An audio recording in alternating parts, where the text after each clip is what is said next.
Et là, on est en train de vivre juste la transition, mais géographiquement, on est tout en haut de l'Amérique du Sud.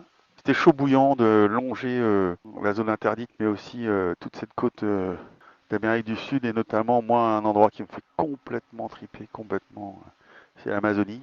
Et en face, descendant l'embouchure de l'Amazonie, bah, évidemment, beaucoup de choses qui se passent, et notamment beaucoup de courants. Et qui dit courant, dit échange aussi avec l'air, et ça fait des mers et des vagues différentes. On a eu effectivement cette transition qui était intéressante, mais qui était difficile à gérer parce qu'on ne fait pas ça tous les jours, de passer au large de l'Amazonie. Transition aussi de nouveau de passer le poteau noir. Et c'est vrai que notre objectif c'était de le passer le plus ouest possible pour qu'il soit le plus fin possible, qu'il nous dérange le moins. Et c'était un positionnement pas facile à tenir, pas facile à aller chercher. Il fallait accepter d'investir ou de perdre des milles pour être à cet endroit-là où on voulait être. Et c'était une âpre discussion avec Ben, savoir jusqu'où on allait, qu'est-ce qu'on capitalisait, et qu'est-ce qu'on risquait. Et là, on est en train de finir les derniers grains du poteau noir pour rentrer dans les grains du système d'Alizé. L'Alizé, c'est le climatiseur de notre région et de cette région-là en particulier, mais c'est aussi un vent assez insaisissable, avec des grains aussi capricieux et qui effectivement rend la navigation, il faut être très vigilant. Là tout à l'heure j'ai pris un grain à plus de 30 nœuds et là je suis passé derrière un grain, j'ai pas réussi à passer devant parce que devant il vous pousse avec le vent et derrière il a mangé le vent et vous en avez plus. Donc le jeu étant d'essayer de jongler avec la photosat et d'arriver à slalomer plus que de jongler entre chacun de ces grains pour en tirer bah, le meilleur. C'est une partie du parcours qui nous fait rentrer dans la dernière ligne droite et on sent la chaleur dans la journée là.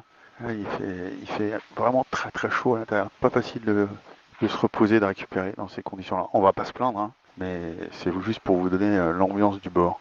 On ruisselle de partout tout le temps. Il faut énormément s'hydrater. On n'a pas forcément très faim, donc du coup, très vite, on peut se retrouver dans cette fin de parcours un peu en difficulté physiquement. Mais bon, ça va. On gère bien ça avec Ben. On arrive à bien se relayer sans qu'il y ait vraiment de quart précis avec des heures précises. Depuis le début, on a toujours fonctionné en fonction des besoins de l'un et de l'autre, en s'adaptant évidemment aux manœuvres qu'on fait toujours à deux, et puis aux décisions qu'on prend dans les moments stratégiques. Et puis après, on se répartit nos moments de repos, et quand ça peut se faire comme ça à deux, c'est vraiment magique. Enfin, moi, dans tous les cas, j'aime beaucoup. Et ça se fait très naturellement avec Benjamin. C'est un temps fait parce que je suis derrière un grain. Et ça me fait presque drôle parce que le bateau hurle pas et ça bouge pas dans tous les sens, alors que c'était le cas depuis euh, pas loin de 24 heures là. Et la sortie de ce poteau noir nous a donné des bonnes suies quand même, hein. Voilà. Je sais pas trop bien comment ça va se finir cette histoire. C'est vrai qu'SVR a pris une bonne option. Ils ont réussi à tout le temps bien défendre nos attaques et toujours bien se positionner. C'est vrai que c'est un bateau qui arrive aussi à maturité technique et qui du coup a montré que dans ces conditions où il faut décoller tôt, il est très très véloce, il faut le reconnaître. Et puis on a Anthony et Julien derrière, pas très loin, en tous les cas qui font avec nous une bagarre incroyable. Donc ça va jouer jusqu'à la fin.